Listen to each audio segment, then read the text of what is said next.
Before I get into explaining how to do this exercise using dumbbells, let me first talk about the difference that the length you choose for your split stance will make on which muscles are activated the most during this exercise. You can either opt for a smaller split with your front foot closer to your elevated rear foot.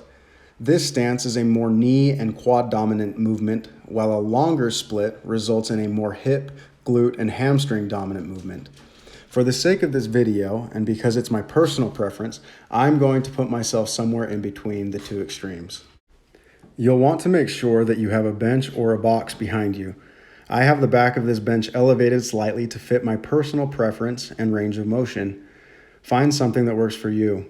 It's also much easier and comfortable for me to perform this movement with the top side of my ankle and foot resting on the edge of the bench. Here are the checkpoints to follow from the start. Take the dumbbells in both hands.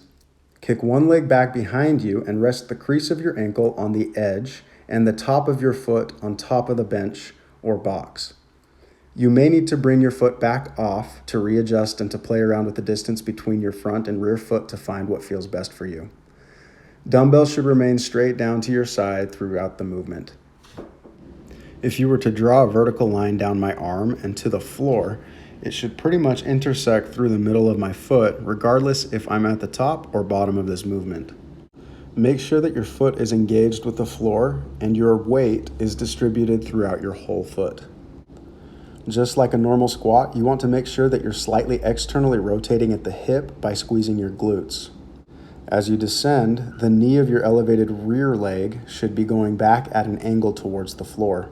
Your front leg should be doing most of the work as you bring your hips back, just as you would in a squat or a deadlift. In order to keep the weight distributed for a safe and efficient movement, you'll need to allow your upper body to hinge forward while maintaining a neutral spine and braced posture.